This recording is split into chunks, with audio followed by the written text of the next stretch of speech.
안녕하세요. 사연동행입니다. 세상을 살다 보면 그 누구에게도 꺼내지 못한 이야기가 한둘쯤은 있죠. 이곳은 그런 마음들을 조용히 들어주는 작은 공간입니다. 구독은 공짜지만 그 마음은 참 귀하고 고맙습니다. 구독해주신다면 큰 힘이 될 거예요. 자, 그럼 오늘의 사연 시작합니다.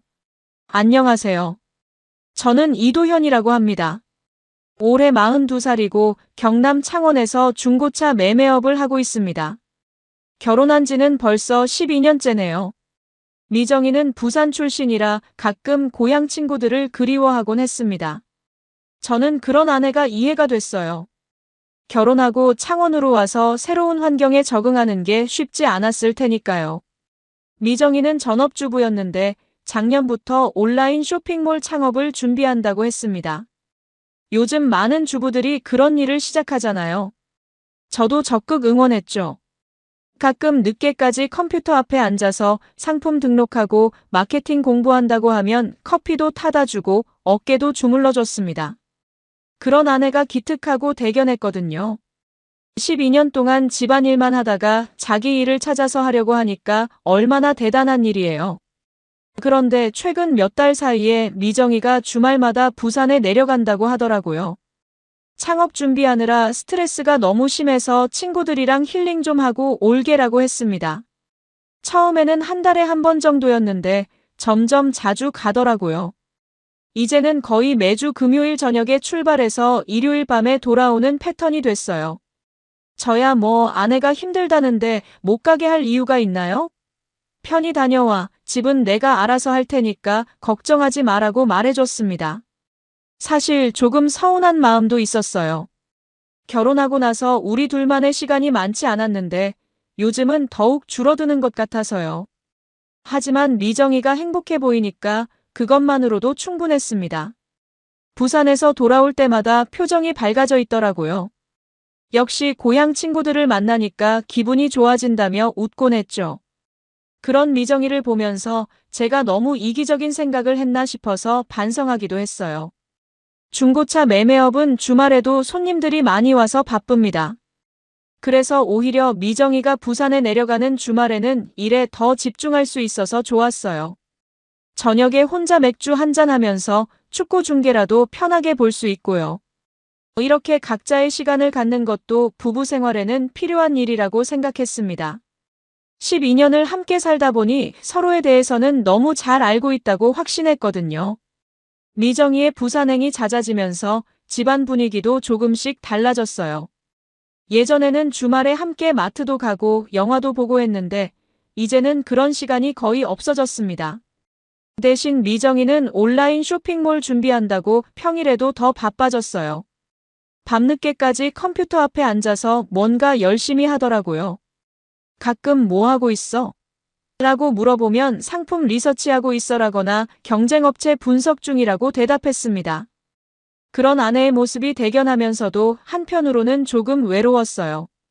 예전만큼 대화도 많이 안 하게 됐고 같이 보내는 시간도 줄어들었으니까요. 하지만 이것도 일시적인 현상이라고 생각했어요. 창업 초기에는 누구나 바쁘잖아요. 사업이 어느 정도 궤도에 오르면 다시 예전처럼 여유로워질 거라고 믿었습니다. 또 하나 눈에 띄는 변화가 있었다면 미정이가 예전보다 더 꾸미고 다니기 시작했다는 거예요.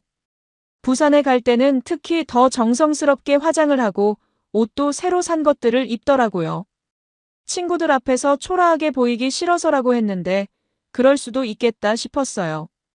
결혼하고 나서는 꾸밀 일이 많지 않으니까 가끔 친구들을 만날 때는 더 신경 쓰는 게 자연스러운 일이죠. 그리고 부산에서 돌아올 때마다 미정이의 기분이 정말 좋아 보였어요. 마치 무슨 좋은 일이라도 있었던 것처럼 들뜬 표정으로 돌아오곤 했습니다.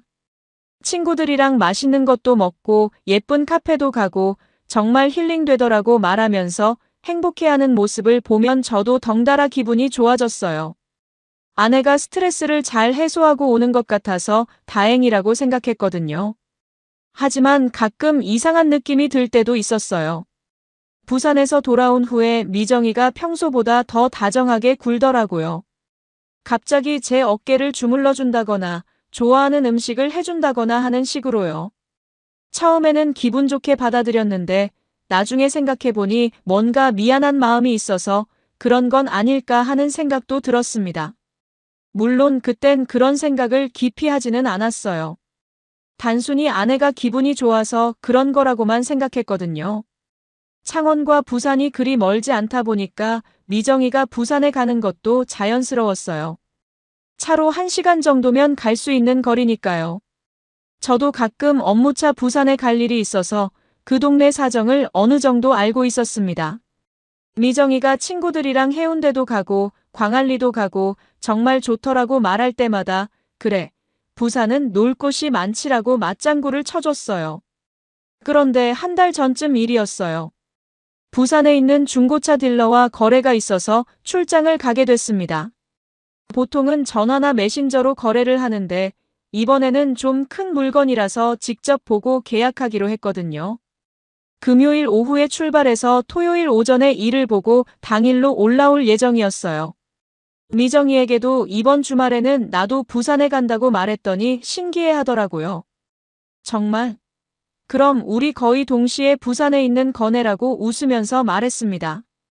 토요일 오전에 거래처에서 일을 마치고 점심을 먹으러 나왔는데 길을 걷다가 앞쪽에서 낯익은 뒷모습을 봤어요. 분명히 우리 미정이 같은데 옆에 남자가 하나 걸어가고 있더라고요. 키가 저보다 조금 작고 마른 체형이었는데 둘이 나란히 걸어가는 모습이 참 자연스러워 보였어요. 혹시나 해서 가까이 가려고 했는데 마침 그때 건물 안으로 들어가더라고요. 저는 잠깐 멈춰서서 생각해봤습니다. 설마 우리 미정이일까? 부산은 넓은 도시인데 이렇게 우연히 마주칠 확률이 얼마나 될까요? 그런데 뒷모습이 너무 비슷했어요. 특히 그 특유의 걸음걸이며 머리 스타일까지 완전히 똑같더라고요. 하지만 확실하지 않으니까 그냥 넘어갔습니다. 나중에 집에서 물어보면 되겠다 싶었거든요. 일요일 저녁에 미정이가 돌아왔어요. 평소처럼 밝은 표정으로 다녀왔어요 라고 인사하더라고요. 저는 자연스럽게 나도 이번 주말에 부산에 갔었어. 혹시 시내에서 너 본 것 같던데? 라고 물어봤습니다. 그랬더니 미정이가 잠깐 당황하는 것 같더니 아, 혹시 토요일 점심때? 친구 남편이 차로 데려다 주는 길이었어. 맞네. 그게 당신이었구나 라고 대답했어요. 그 말을 듣고 저는 안심했습니다. 역시 제가 본 게 맞았네요. 친구 남편이 데려다 준다니 그럴 수도 있는 일이죠. 부산 친구들은 다들 오래된 사이니까 서로 가족처럼 지내는 것도 당연하고요. 미정이도 깜짝 놀랐네. 부산이 이렇게 좁은 줄 몰랐어라며 웃어넘겼습니다. 저도 덩달아 웃으면서 그러게 진짜 우연이네라고 말했어요. 하지만 그날 밤 잠자리에 누워서 계속 그 장면이 떠올랐어요. 뭔가 어색한 느낌이 있었거든요. 친구 남편이 데려다 준다고 했는데 둘이 걸어가는 모습이 너무 자연스러웠어요. 마치 오래 알고 지낸 사이처럼 보였다고 할까요? 그리고 미정이가 처음에 잠깐 당황했던 표정도 신경 쓰였습니다. 왜 당황했을까요? 별일 아니라면 그냥 응, 맞아, 친구들이랑 있었어라고 자연스럽게 말하면 될 텐데요. 그 이후로 미정이의 행동을 조금 더 유심히 보게 됐어요. 별다른 이유는 없었지만 뭔가 찜찜한 기분이 계속 남아 있었거든요. 그런데 평소보다 조금 다른 점들이 눈에 들어오기 시작했습니다. 부산에 가기 전에는 항상 머리를 새로 하고 가더라고요. 미용실에 가서 펌도 하고 염색도 새로 하고요. 친구들 만나는데 너무 지저분하게 갈 수는 없잖아 라고 했지만 예전에는 그렇게까지 신경 쓰지 않았었는데 말이에요. 그리고 옷도 새로 사는 일이 많아졌어요. 온라인 쇼핑몰 하려면 트렌드도 알아야 하고 직접 입어봐야 상품 설명도 제대로 쓸 수 있어라고 했습니다. 그럴듯한 이유였지만 새로 산 옷들을 보면 대부분 부산에 갈 때 입고 가더라고요. 집에 있을 때는 여전히 편한 옷들만 입고 다녔는데 말입니다. 휴대폰 사용 패턴도 조금 바뀌었어요. 예전에는 집에서 휴대폰을 테이블 위에 그냥 놔두곤 했는데 요즘은 항상 자기 옆에 두더라고요. 그리고 메시지가 오면 화면을 저한테서 돌려서 보더라고요. 당시에는 쇼핑몰 관련 연락들이 많이 와서 그런가 보다라고 생각했지만 지금 돌이켜보면 뭔가 숨기고 싶은 연락들이 있었던 것 같아요. 부산에서 돌아온 후의 행동도 예전과 달랐어요. 전에는 친구들이랑 뭐 했어? 라고 물어보면 자세히 얘기해줬는데 요즘은 대답이 조금 뻔한 걸로 바뀌었어요. 그냥 카페 가서 수다 떨고 쇼핑하고 밥 먹고 그랬어라는 식으로 구체적이지 않게 말하더라고요. 어떤 친구들을 만났는지, 어디에 갔는지, 뭘 먹었는지 이런 세부적인 얘기는 잘 안 하게 됐습니다. 그리고 가끔 부산에서 돌아올 때 향수 냄새가 나더라고요. 미정이가 평소에 쓰던 향수와는 다른 냄새였어요. 친구가 새로 산 향수를 뿌려줬어라고 했는데 그것도 한두 번이 아니라 자주 그랬습니다. 향수를 바꿔서 뿌리고 다니는 친구가 있나 싶기도 하고 왜 매번 다른 향수 냄새가 날까 궁금하기도 했어요. 그 일이 있고 나서 며칠 지났을 때였어요. 미정이가 새 휴대폰으로 바꾸면서 예전 폰 데이터를 백업하고 있더라고요. 저는 평소에 아내 폰을 들여다본 적이 없어요. 서로 사생활을 존중하는 게 좋다고 생각했거든요. 그런데 그날따라 왠지 모르게 궁금해지더라고요. 미정이가 샤워하러 들어간 사이에 컴퓨터 화면을 봤는데 연락처 백업 목록이 쭉 떠 있었습니다. 쭉 훑어보다가 상훈 오빠라는 이름을 발견했어요. 그 순간 뭔가 심장이 쿵 떨어지는 느낌이었습니다. 상훈이라는 이름은 제가 잘 아는 이름이었거든요. 미정이의 대학교 선배이자 첫사랑이었던 사람 말이에요. 결혼하기 전에 미정이에게 들은 적이 있어요. 대학 때 정말 좋아했던 선배가 있었는데 그 사람 덕분에 사랑이 뭔지 알았다고 했었거든요. 그때는 과거 이야기니까 별로 신경 쓰지 않았어요. 누구나 첫사랑은 있는 거잖아요. 저도 대학 때 좋아했던 여자가 있었으니까요. 미정이도 이제는 완전히 연락 끊고 지낸 지 오래됐어. 가끔 생각나긴 하지만 그냥 추억일 뿐이야 라고 말했었습니다. 그래서 저는 안심하고 결혼했던 거예요. 그런데 연락처에 이름이 남아있다는 건 아직도 연락하고 있다는 뜻 아닌가요? 더 자세히 보니까 상훈 오빠 밑에 부산 지역 번호로 된 전화번호가 적혀 있었어요. 최근 통화 기록도 있더라고요. 저는 손이 떨리면서 언제부터 통화했는지 확인해 봤습니다. 놀랍게도 거의 매주 통화하고 있었어요. 특히 미정이가 부산에 내려가는 금요일이나 토요일에 통화한 기록이 많았습니다. 통화 시간도 짧지 않더라고요. 대부분 30분에서 1시간씩 통화했더라고요. 미정이가 샤워를 마치고 나올 기미가 보여서 급하게 컴퓨터를 원래대로 돌려놨어요. 그리고 아무렇지 않은 척 책을 읽고 있었습니다. 미정이가 나와서 뭐 해? 라고 물어봤을 때도 그냥 책 보고 있어라고 자연스럽게 대답했어요. 하지만 속으로는 온갖 생각이 다 들더라고요. 왜 거짓말을 했을까? 연락 끊었다고 했는데 왜 아직도 통화하고 있을까? 그날 밤에는 잠이 안 왔어요. 옆에 누워있는 미정이를 보면서 도대체 뭘 생각하고 있는지 궁금했습니다. 첫사랑과 아직도 연락하고 있다는 걸 왜 숨겼을까요?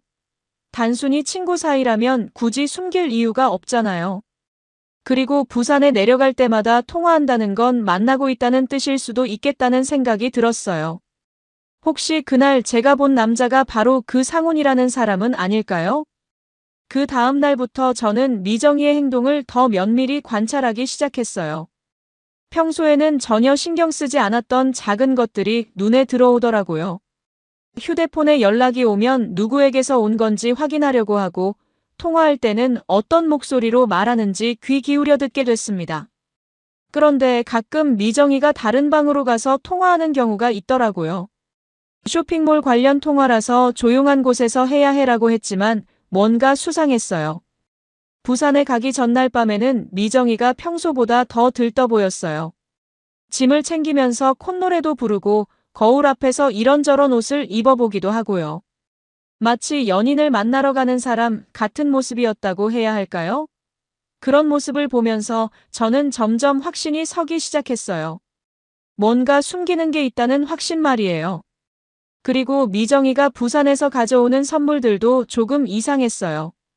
예전에는 부산 명물이나 친구들이 추천해준 것들을 사왔는데 요즘은 왠지 남성적인 취향이 반영된 것들을 사오더라고요.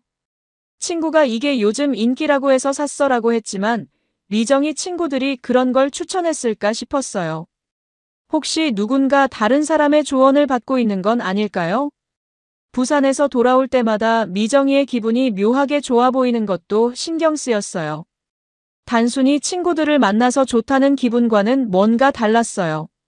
마치 사랑에 빠진 사람처럼 들뜬 표정이었다고 할까요? 그리고 집에 돌아와서도 한동안 그 기분이 지속되더라고요. 뭔가 달콤한 추억에 잠겨 있는 것 같은 모습이었습니다. 다음 주가 되자 저는 미정이의 행동을 더 자세히 관찰하기 시작했어요. 별다른 이유는 없었지만 뭔가 찜찜한 기분이 계속 남아 있었거든요. 그런데 평소에는 전혀 신경 쓰지 않았던 작은 것들이 눈에 들어오기 시작했습니다. 부산에 가기 전에는 항상 머리를 새로 하고 가더라고요. 미용실에 가서 펌도 하고 염색도 새로 하고요. 친구들 만나는데 너무 지저분하게 갈 수는 없잖아라고 했지만 예전에는 그렇게까지 신경 쓰지 않았었는데 말이에요. 금요일 저녁 미정이가 또 부산에 간다고 했습니다. 이번에는 친구들이랑 온천도 가고 맛있는 것도 먹을 예정이야 라고 했어요. 평소보다 더 정성스럽게 짐을 챙기더라고요. 새로 산 옷도 넣고 향수도 뿌리고요. 저는 즐겁게 다녀와라고 말했지만 속으로는 다른 생각을 하고 있었습니다. 정말 친구들을 만나러 가는 걸까? 아니면 다른 목적이 있는 걸까?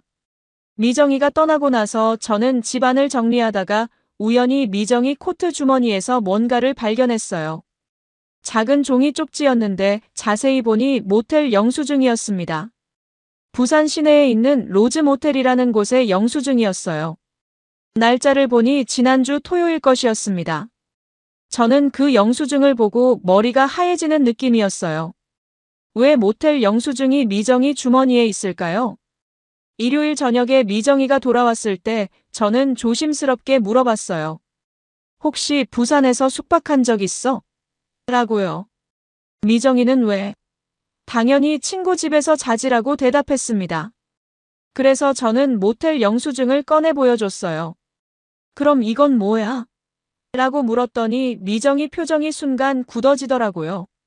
잠깐 침묵이 흐른 후에 미정이가 그거. 친구들이랑 시내에 나왔는데 화장실이 너무 급해서 모텔 로비 화장실을 빌렸어. 그런데 사장이 뭔가 영수증을 끊어주더라고. 아마 화장실 사용료인가 봐라고 설명했어요. 그 말을 듣고 저는 그럴 수도 있겠네라고 말했지만 영 믿어지지 않았습니다. 화장실 사용료로 모텔 영수증을 끊어준다고요? 그런 일이 있을까요? 그날 밤에 저는 인터넷으로 그 모텔을 검색해봤어요. 리뷰를 보니까 커플들이 주로 이용하는 곳이더라고요. 화장실만 빌려주는 곳이 아니었어요. 그리고 영수증 금액도 실제 숙박비와 비슷했습니다. 저는 점점 확신이 서기 시작했어요. 미정이가 거짓말을 하고 있다는 확신 말이에요. 첫사랑과 연락하고 있다는 것, 부산에서 모텔에 간 것, 이 모든 게 우연의 일치일까요? 그때부터 저는 미정이를 더 면밀히 관찰하기 시작했습니다. 휴대폰을 볼 때 표정이라든지 전화가 올 때 반응이라든지요. 그리고 뭔가 이상한 점들을 더 많이 발견하게 됐어요. 부산에 가기 전에는 항상 머리를 새로 하고 속옷도 새 것으로 갈아입더라고요. 이런 건 친구들을 만나러 갈 때 하는 행동은 아니죠. 특히 미정이가 휴대폰을 다루는 방식이 확연히 달라졌어요. 예전에는 메시지가 와도 별 신경 안 쓰고 나중에 확인했는데 요즘은 소리가 나자마자 바로 확인하더라고요. 그리고 제가 옆에 있을 때는 화면을 돌려서 보거나 아예 다른 방으로 가서 확인하기도 했습니다. 쇼핑몰 관련 연락이 많이 와서라고 했지만 그럴 때마다 미묘하게 웃는 표정을 짓더라고요. 그리고 미정이가 부산에서 찍어온 사진들도 뭔가 이상했어요. 예전에는 친구들과 함께 찍은 단체 사진들을 많이 보여줬는데 요즘은 풍경 사진이나 음식 사진만 보여주더라고요. 친구들이 사진 찍기 싫어해서라고 했지만 그럼 누가 미정이 사진을 찍어준 걸까요? 혼자서는 찍기 어려운 각도의 사진들이 많았거든요. 부산에서 돌아올 때마다 미정이의 옷차림도 조금씩 바뀌어 있었어요. 갈 때 입고 간 옷과 다른 옷을 입고 오는 경우가 있더라고요. 친구가 예쁘다고 해서 바꿔 입었어라고 했지만 새로 입고 온 옷들이 미정이 평소 스타일과는 조금 달랐어요. 더 젊어 보이고 더 여성스러운 스타일이었다고 할까요? 마치 누군가의 취향에 맞춰 입은 것 같은 느낌이었습니다. 그리고 미정이가 부산에서 돌아온 후에 보이는 행동들도 예전과 달랐어요. 전에는 피곤하다고 하면서 바로 쉬려고 했는데 요즘은 돌아와서도 한동안 들떠 있더라고요. 휴대폰을 들여다보면서 혼자 미소 짓기도 하고 갑자기 콧노래를 부르기도 하고요. 마치 좋은 추억을 되새기고 있는 것 같은 모습이었습니다. 더 이상 혼자서는 확인할 수 없겠다는 생각이 들어서 사설 탐정 사무소를 찾아갔어요. 처음에는 정말 어색하더라고요. 이런 곳에 올 줄은 꿈에도 몰랐거든요. 탐정님께 상황을 설명했더니 이런 케이스는 많이 봤다면서 차분하게 조사 방법을 설명해 주시더라고요. 며칠만 미행해보면 확실한 증거를 잡을 수 있다고 했습니다. 탐정비는 생각보다 비쌌어요. 하루에 10만 원씩이라고 하더라고요. 하지만 이 의혹을 풀지 않으면 저는 미칠 것 같았어요. 계속 의심하면서 살 수는 없잖아요. 그래서 다음 주말에 아내가 부산에 내려가면 미행해주세요라고 부탁했습니다. 탐정님은 사진 증거까지 확보해드릴게요라고 약속해 주셨어요. 그 주 내내 저는 마음이 복잡했어요. 한편으로는 미정이가 정말 친구들만 만나고 오기를 바랐고, 다른 한편으로는 제 의심이 맞다면 어떻게 해야 할지 걱정됐습니다. 12년 동안 함께 살아온 아내가 정말 바람을 피우고 있다면 저는 어떻게 반응해야 할까요? 화를 내야 할까요? 아니면 이해하려고 노력해야 할까요? 금요일 저녁 미정이가 평소처럼 부산에 간다고 했어요. 이번에는 고등학교 동창들도 만날 예정이야 라고 하더라고요. 저는 그래, 즐겁게 다녀와라고 말했지만 속으로는 탐정님께 연락을 드렸습니다. 지금 출발했습니다. 부탁드려요라고 문자를 보냈어요. 탐정님은 알겠습니다. 내일 오후에 연락드릴게요라고 답장을 보내주셨습니다. 토요일 하루 종일 저는 일에 집중할 수가 없었어요. 중고차 매매 업무를 하면서도 계속 시간만 확인하고 있었어요. 혹시 탐정님께서 연락 오시나 해서 휴대폰도 손에서 놓을 수가 없었고요. 점심도 제대로 못 먹고 계속 초조하게 기다렸습니다. 오후 4시쯤 되니까 탐정님께서 전화를 주셨어요. 확실한 증거를 확보했습니다. 사무실로 오시면 사진을 보여드릴게요라는 말을 듣고 저는 다리에 힘이 빠지는 것 같았어요. 역시 제 의심이 맞았구나 싶으면서도 한편으로는 현실을 받아들이고 싶지 않았습니다. 탐정 사무실에 가서 사진을 봤는데 미정이와 한 남자가 모텔에 들어가는 모습이 선명하게 찍혀 있었어요. 남자의 얼굴도 잘 보였는데 나이가 저와 비슷해 보이고 키는 저보다 작았습니다. 탐정님이 이 남자에 대해서도 조사해봤는데 이름이 이상훈이고 나이는 41살입니다. 부산에서 건축설계사무소를 운영하고 있어요 라고 설명해 주셨어요. 그 순간 저는 모든 퍼즐이 맞춰지는 느낌이었어요. 상훈 오빠, 이상훈, 첫사랑, 부산, 모든 것이 연결됐습니다. 탐정님이 보여주신 사진들을 보면서 저는 정말 충격적이었어요. 미정이와 그 남자가 손을 잡고 걸어가는 모습, 모텔 앞에서 껴안고 있는 모습, 그리고 모텔에 들어가는 모습까지 모든 게 다 찍혀 있었거든요. 더 이상 변명의 여지가 없는 확실한 증거였습니다. 제가 12년 동안 믿고 살아온 아내가 다른 남자와 불륜을 저지르고 있다는 명백한 증거였어요. 탐정님이 오늘 하루 종일 미행했는데 오전 10시쯤에 부산역에서 만났더라고요. 그리고 점심을 같이 먹고 쇼핑도 하고 오후 3시쯤에 모텔에 들어갔습니다. 아직 나오지 않았어요. 라고 상세하게 보고해 주셨습니다. 저는 그 말을 듣고 속이 뒤틀리는 것 같았어요. 제가 집에서 혼자 초조하게 기다리고 있을 때 미정이는 다른 남자와 즐거운 시간을 보내고 있었던 거네요. 혹시 더 필요한 증거가 있으면 내일도 계속 미행할 수 있습니다라고 탐정님이 말씀하셨지만 저는 충분합니다. 이 정도면 확실하니까요라고 대답했어요. 더 이상 봐야 할 이유도 없었고 더 이상 상처받고 싶지도 않았거든요. 탐정비를 지불하고 사진들을 받아서 집으로 돌아왔습니다. 집에 혼자 있으면서 사진들을 다시 한번 자세히 봤어요. 미정이의 표정이 정말 행복해 보였어요. 저와 함께 있을 때는 한 번도 보지 못했던 표정이었습니다. 그렇게 밝고 사랑스러운 표정으로 다른 남자를 바라보고 있더라고요. 그 순간 저는 정말 모든 게 끝났다는 걸 깨달았습니다. 일요일 저녁 미정이가 평소처럼 돌아왔어요. 다녀왔어요라고 인사하면서 밝은 표정을 지었는데 저는 그 얼굴을 제대로 쳐다볼 수가 없었어요. 어떻게 그렇게 태연하게 행동할 수 있을까요?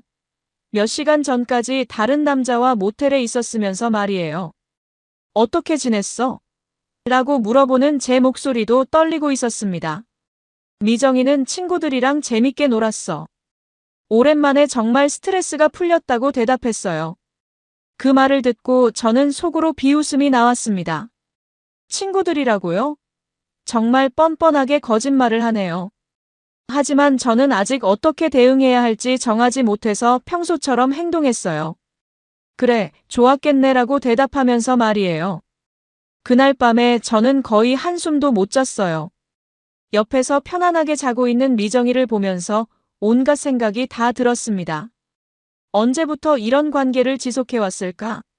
저에 대한 사랑은 정말 식어버린 걸까? 그 남자의 어떤 점이 좋아서 이런 위험을 감수하면서까지 만나는 걸까? 이런 생각들이 머릿속을 맴돌면서 잠을 이룰 수가 없었어요. 월요일 아침 저는 더 이상 참을 수 없다는 생각이 들었어요. 이대로 모른 척하고 살 수는 없잖아요. 미정이가 출근 준비를 하는 저를 보면서 요즘 왜 이래? 뭔가 이상해라고 물어봤지만 저는 별일 아니야라고 대답했습니다. 사실은 어떻게 말을 꺼내야 할지 모르겠더라고요. 오전에 저는 변호사 사무실을 찾아갔어요. 이혼 전문 변호사라고 소개받은 분이었는데 상황을 설명하니까 불륜에 대한 확실한 증거가 있으니까 재산 분할이나 위자료 면에서 유리할 것이라고 했습니다. 그리고 상간자에 대해서도 별도로 손해배상을 청구할 수 있다고 설명해 주셨어요. 법적으로는 제가 피해자라는 거죠. 하지만 변호사와 상담하면서도 마음이 복잡했어요. 정말 이혼까지 가야 하나 싶어서요. 12년이라는 시간이 하루아침에 무너지는 게 현실적으로 받아들여지지 않았습니다. 그래서 일단 조금 더 생각해보고 연락드리겠다고 말하고 나왔어요. 하지만 상간자 소송에 대해서는 확실하게 마음먹었습니다. 남의 가정을 파괴한 놈한테는 확실하게 대가를 치르게 하고 싶었거든요. 그날 저녁에 집에 가서 미정이와 마주 앉았어요. 저는 탐정이 찍은 사진을 테이블 위에 올려놨습니다. 이게 뭐야? 라고 조용히 물어봤어요. 미정이는 사진을 보더니 얼굴이 새하얗게 변하더라고요. 잠시 말없이 있다가 어떻게 이런 걸? 이라고 중얼거렸습니다. 언제부터였어? 라고 물어봤더니 미정이가 한참 동안 말없이 있다가 갑자기 울음을 터뜨렸어요. 미안해, 정말 미안해라고 계속 반복하더라고요. 하지만 저는 그런 미정이를 보면서 동정심이 전혀 들지 않았어요. 오히려 화가 더 치밀어 올랐습니다. 지금 와서 미안하다고 해서 뭐가 달라지나요? 대답해. 언제부터였냐고라고 다시 물어보니까 미정이가 눈물을 닦으면서 작년 가을부터야.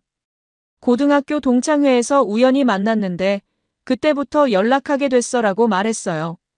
작년 가을부터라니 거의 1년 가까이 저를 속이고 있었다는 거네요. 그동안 제가 얼마나 바보 같았을까요? 왜 그랬어? 내가 뭘 잘못했는데? 라고 물어보니까 미정이가 당신 잘못은 아니야. 그런데 상훈 오빠는 날 나로 봐줘. 당신은 항상 나를 엄마나 아내로만 취급했잖아. 그냥 집안일 하는 사람으로만 봤지 한 명의 여자로는 안 봤어라고 대답했어요. 그 말을 듣고 저는 정말 어이가 없었습니다. 그럼 12년 동안 내가 어떻게 했는데? 당신이 하고 싶다는 거 다 지원해줬잖아. 창업한다고 할 때도 응원했고 부산 간다고 할 때도 편하게 보내줬는데 라고 말했더니 미정이가 그게 문제야. 너무 무관심했어. 그냥 허락만 해주면 끝이라고 생각했지. 내가 정말 뭘 원하는지는 관심 없었잖아 라고 말하더라고요. 저는 점점 화가 나기 시작했어요. 그럼 말을 하지 그랬어? 뭐가 부족한지, 뭘 원하는지 말해줬으면 내가 노력했을 텐데. 대신 다른 남자한테 가서 위로받는 게 해결책이야? 라고 따져 물었습니다. 미정이는 말해도 당신은 못 알아들었을 거야. 상훈 오빠는 내 마음을 알아줘. 내가 힘들 때 따뜻하게 위로해주고 내 얘기를 진심으로 들어줘라고 말했어요. 그 순간 저는 정말 화가 머리끝까지 치밀어 올랐습니다. 그래. 그럼 그 사람이랑 살아. 이혼하자라고 말했어요. 미정이가 깜짝 놀라면서 그렇게까지 할 거야? 한 번만 용서해줘. 다시는 안 그럴게라고 빌더라고요. 하지만 저는 1년 동안 나를 속이고 다른 남자랑 모텔에 드나들면서 지금 와서 용서해달라고. 말이 돼? 라고 대답했습니다. 미정이는 계속 울면서 정말 미안해. 마음이 약해져서 그랬어. 상훈 오빠도 이제 그만하자고 했어. 우리 다시 시작하자라고 말했지만 저는 이미 마음을 굳혔어요. 내일 변호사한테 가서 이혼 서류 준비할 거야. 그리고 그 이상훈이라는 놈한테는 상간자 소송 걸 거고라고 말했습니다. 그날 밤에 미정이는 거실에서 밤새 울었어요. 가끔 방문을 두드리면서 한 번만 더 기회를 달라고 빌었지만 저는 문을 열어주지 않았습니다. 이미 깨진 신뢰는 다시 회복할 수 없다고 생각했거든요. 1년 동안 거짓말을 하면서 저를 속였는데 어떻게 다시 믿을 수 있겠어요? 다음 날 아침 미정이는 붓고 빨간 눈으로 저를 바라보며 정말 이혼할 거야? 라고 물어봤어요. 저는 그래, 변호사랑 약속 잡았어 라고 단호하게 대답했습니다. 미정이가 상간자 소송은 하지 마. 상훈 오빠는 잘못이 없어. 내가 먼저 연락했거든 라고 말하더라고요. 그 말을 듣고 저는 더욱 화가 났습니다. 이 상황에서도 그 남자를 감싸고 있다니요. 잘못이 없다고. 유부녀인 줄 알면서 바람피운 놈이 잘못이 없어. 그리고 누가 먼저 연락했든 상관없어. 불륜은 불륜이야 라고 말했더니 미정이가 제발 상간자 소송만은 하지 마. 상훈 오빠는 회사도 있고 가족도 있어. 인생이 망가질 수 있어 라고 빌더라고요. 저는 내 인생은 어떻고 12년 동안 바보처럼 속고 살았던 내 인생은? 라고 반박했습니다. 오전에 변호사 사무실에 가서 이혼 소송과 상간자 손해배상 소송을 모두 진행하기로 했어요. 변호사님이 사진 증거가 확실하니까 승산이 높다고 말씀해 주셨습니다. 상간자 소송에서는 보통 2천만 원에서 5천만 원 정도 배상받을 수 있다고 했는데 저는 금액은 상관없어요. 그놈이 대가를 치르게 하고 싶을 뿐입니다. 라고 말했어요. 그 과정에서 이상훈에 대해서도 더 자세히 알게 됐어요. 41살에 결혼해서 아내와 초등학생 아들이 하나 있더라고요. 부산에서 작은 건축 설계 사무소를 운영하고 있고 나름대로 안정적인 생활을 하고 있는 것 같았어요. 그런 사람이 왜 남의 아내를 유혹했을까요? 정말 이해할 수 없었습니다. 소송 준비를 하면서 변호사님이 상대방 회사나 가족에게 사실을 알리는 것도 생각해보세요 라고 조언해 주셨어요. 법적으로는 문제없고 오히려 합의를 이끌어내는데 도움이 될 수 있다고 했습니다. 저는 그 말을 듣고 바로 결심했어요. 이상훈의 회사와 아내에게 불륜 사실을 알리기로 했습니다. 먼저 이상훈이 운영하는 건축 설계 사무소의 등기 우편으로 불륜 사실과 소송 예정을 알리는 내용의 편지를 보냈어요. 그리고 이상훈의 아내에게도 마찬가지로 편지를 보냈습니다. 당신 남편이 제 아내와 1년 넘게 불륜 관계를 유지하고 있으며 이에 대해 법적 조치를 취할 예정이라는 내용이었어요. 며칠 후에 이상훈에게서 전화가 왔어요. 합의하고 싶다는 내용이었습니다. 저는 합의는 법정에서 하겠다고 단호하게 거절했어요. 제발 가족한테는 피해주지 말라고 애걸하더라고요. 그때 저는 내 가정을 파괴할 때는 생각 안 했나? 이제 와서 가족 얘기하지 말라고 전화를 끊었습니다. 미정이도 계속 저에게 매달렸어요. 상간자 소송만은 취하해달라고 빌면서 내가 모든 책임을 질게라고 했습니다. 하지만 저는 단호했어요. 당신도 똑같이 책임져야 하고 그 남자도 마찬가지야. 둘 다 대가를 치러야 해라고 말했습니다. 미정이는 그럼 나는 어떻게 살아가라는 거야? 라고 울부짖었지만 저는 그건 당신이 알아서 할 일이야 라고 냉정하게 대답했어요. 소송이 진행되는 동안 이상훈의 주변에도 큰 파문이 일었어요. 회사 직원들과 거래처에도 소문이 퍼지기 시작했고 아내는 이혼을 요구했다고 들었습니다. 미정이를 통해서 전해 들은 얘기로는 이상훈이 정말 힘들어하고 있다고 하더라고요. 하지만 저는 전혀 동정심이 들지 않았어요. 자업자득이라고 생각했거든요. 법정에서 첫 번째 재판이 있던 날 이상훈을 직접 봤어요. 생각보다 초라해 보이는 모습이었습니다. 변호사와 함께 왔는데 제 눈을 똑바로 쳐다보지 못하더라고요. 재판부에서 화해를 권유했지만 저는 거절했습니다. 끝까지 가겠다고 말했어요. 재판 과정에서 미정이와 이상훈의 관계가 더 자세히 드러났어요. 작년 10월부터 본격적으로 만나기 시작했고 거의 매주 모텔에서 만났다고 했습니다. 미정이가 부산에 간다고 할 때마다 실제로는 이상훈과 만나고 있었던 거죠. 1년 넘게 저를 완전히 바보로 만들었던 겁니다. 이상훈 측에서는 진정한 사랑이었다며 단순한 불륜이 아니었다고 주장했어요. 하지만 재판부는 사랑이든 뭐든 불륜은 불륜이며 타인의 가정을 파괴한 행위에 대해서는 책임을 져야 한다고 판단했습니다. 그리고 이상훈에게 위자료 3천만 원을 지급하라는 판결을 내렸어요. 판결을 받고 나서도 이상훈은 항소하겠다고 했지만 얼마 후에 포기했다고 들었습니다.